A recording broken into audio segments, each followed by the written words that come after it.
it's like it's part of the game. It's like when you're playing a game and you try to get to the next level and you fall back down, you have to restart the game. It doesn't faze them. And again, people of our generation look at this and say, this is disgusting. How are they allowed to do this? They should stop this. But this is how they operate. They think differently. Bitcoin Zella stands out with its simplicity and clarity. We've crafted an experience that anyone can dive into, whether you're a crypto expert or just a new to the crypto world. Now guess who keeps his eye on us? The author of best-selling book Rich Dad Poor Dad, Robert Kiyosaki. And we want to take this opportunity and thank all the people who trusted us, and we read every comment. And the best part, it's free. Subscribing now means you will get all new information for free. Don't just follow the trends, stay ahead of them. Subscribe to Bitcoin Zella today and enjoy the new edge. Raoul, a visionary in finance, explores Bitcoin ETF and Bitwise's crypto expertise, showcasing their $10 billion under management and top-notch solutions. Ready for these game-changing insights together? Let's dive in. And why do we need the middlemen of you going to deep research, doing research on something, and then going to your AI agent and say, train this? We've become middlemen, right? We were the people who distilled the information and then built a hypothesis and then invested accordingly.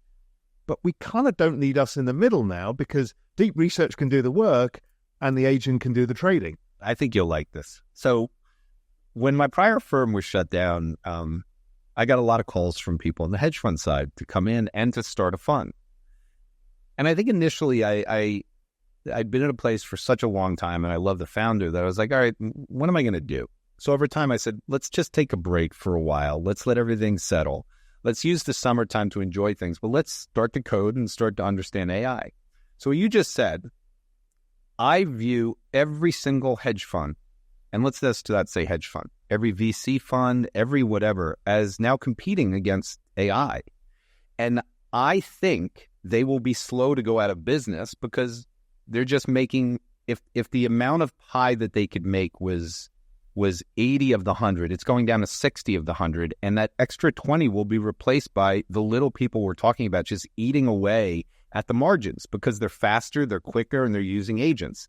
So what do I want to be a part of? A company where I have to manage people that's having trouble staying in business, or selling content to them and consulting to them about this fact to try and help them survive? I'd rather be on the other side because I think there's more edge in me going out there and doing that than trying to choose a company that has any chance of surviving versus people that have $100 to $200 million budget a year in technology. So this is why I started Global Macro Investo 20 years ago, I saw that time horizons have been pushed shorter and shorter by the investor base in hedge funds. I saw that returns were then coming down. So a macro fund used to be like 15% volatility and 30% returns is what they aim for. And then it all got crushed down to sub 8%. And I'm like, I don't want anything to do with this, but I have a tremendous amount of experience, so I might as well start advising all these people. The hedge fund industry exploded and then slowly shrank, but that was the best way round of doing it, because the hedge fund industry has just been a miserable game ever since, just gone to asset gatherers, and the returns keep going down. But what we're seeing, what's so laughable now, is people are still investing in hedge funds to get 8% returns, 10%, 12% in a great year. Yep. And yet just buy and holding crypto has been producing 100, 150% returns with downside. And you see after a while, everybody has that light bulb moment. It's like, why the fuck am I doing this other stuff? Bitcoin's sell-off has now stretched into a third consecutive day, bringing the price down to its lowest level since November 11, 2024. BTC briefly dipped to around $82,256 before buyers showed interest, but many analysts caution that the market may not be done sliding. Scott Melker highlighted a potential bullish divergence with an oversold RSI, yet warned that confirmation is still needed to signal a reliable reversal. While fear dominates sentiment, there are signs of buyers emerging whenever BTC slides into the lower $80,000 range. The Crypto Fear and Greed Index has sunk to extreme fear territory, reflecting the pessimism swirling around the market. This downturn is further fueled by billions of dollars in outflows from spot Bitcoin ETF, suggesting that investors are seeking to reduce risk amid heightened uncertainty. Global tensions have also hit traditional markets, most recently sparked by former President Donald Trump's threat to slap 25% tariffs on the European Union. Stocks rapidly reversed their early gains, adding to the sense of instability that has prompted both retail and institutional investors to remain defensive. Trump's administration also issued guidance for potential layoffs in federal agencies, deepening the overall anxiety across various sectors. As liquidations mount and volatility remains high, a growing number of traders foresee the possibility of Bitcoin revisiting the $80,000 to $71,000 range before finding a convincing bottom. Although some see current levels as a generational buying opportunity, the broader consensus is that caution may still be warranted until the dust fully settles. They don't trust their currency, they don't trust their bank. It's going into crypto. And so I believe DeepSeek and that merging of AI to exactly what you said, failing in crypto is an emerging market thing. It is a Silicon Valley thing. It's an entrepreneurial thing. Those two places are coming together, and that's why the network effects are starting to connect with AI this year.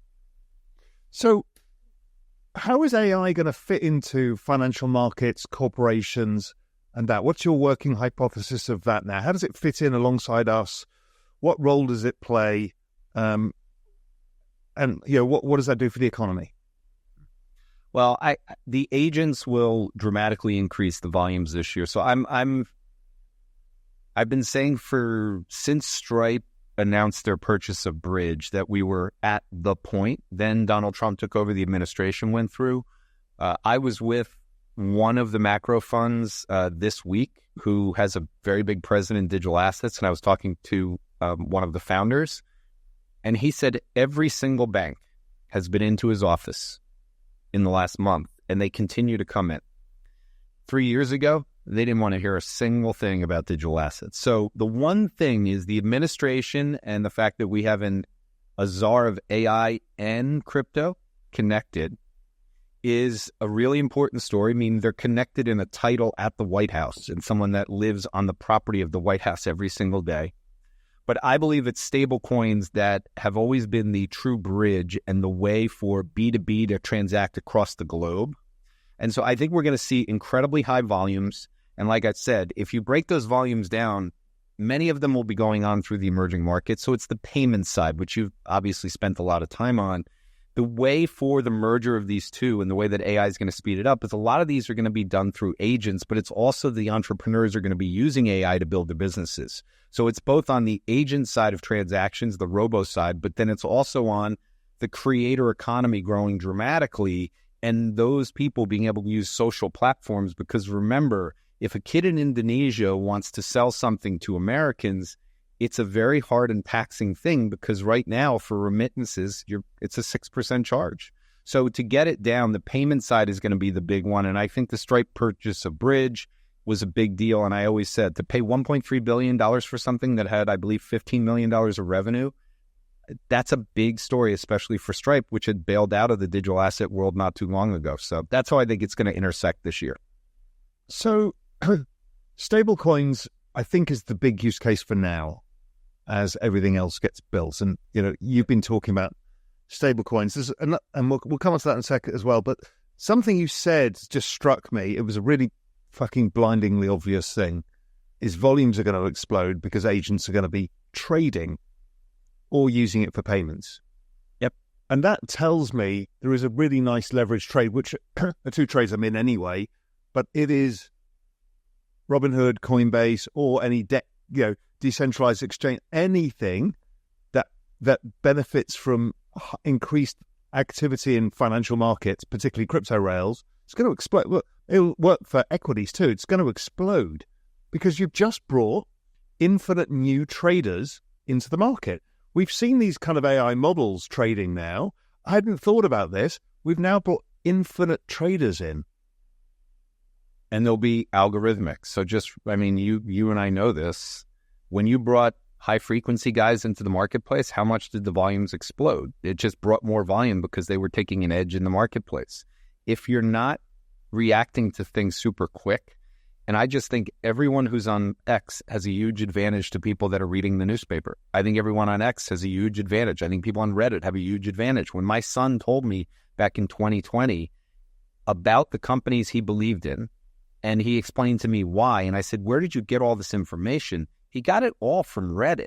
Now, he was 13 years old, and that's what I started listening to Michael Saylor right out. I said, this is not something fake. Like, the fact that my son can talk to me like a portfolio manager at his age and understand the innovation and at least the hope side of what it is, that's when I realized. So I think people are missing in a way, and if they really want to, just go into YouTube and type in AI hedge fund analyst, AI agent hedge fund analyst. These things are growing so rapidly. I have a person who works at AWS and at Amazon Web Services, and he has sent me multiple things because I was trying to build my own, not to use for trading, but to use for research and to use to replace hedge fund people. And it's amazing what you can do. So yeah, the volumes are going to explode. And I do believe the people, I think the companies you mentioned, absolutely, because crypto will be a part of it. You'll have the merging of them involved in the TradFi world, but also in the crypto world for sure. The Crypto Fear and Greed Index has plunged to a level unseen since the notorious collapses of Terra, Celsius, and Three Arrows Capital in 2022. Now sitting firmly in extreme fear, it underscores the anxiety gripping the market as Bitcoin tumbled below $90,000. The index last sank this low in June 2022, when liquidations rocked the space and effectively wiped out billions in user funds. This current bout of anxiety doesn't stem from a single catastrophic event, but from broader macroeconomic uncertainties, including hints of new tariffs from President Donald Trump. Bitcoin had traded near $90,000 before dipping further, prompting concerns that the downturn could intensify. The sentiment mirrors that of 2022, when the collapse of Terra led to a chain reaction culminating in 3AC's insolvency and Celsius's descent into bankruptcy. Some market watchers, like Collective Shift founder Ben Simpson, argue that the present gloom can be a prawn buying window. He points out that those who purchased during previous episodes of intense fear often emerged on top. SWAC's lead analyst Pav Hundal also acknowledges the harsh environment, but highlights a slow rise in global liquidity as a potential catalyst for a recovery. March could prove decisive for assets. And do not forget to subscribe to Bitcoin Seller. The most important news will reach your inbox on a daily basis and for free. I do not know why you have not subscribed yet. If you like the video, give it a thumbs up and subscribe for more daily updates. Remember, knowledge is power, and we're here to empower you on your financial journey. Until next time, happy investing.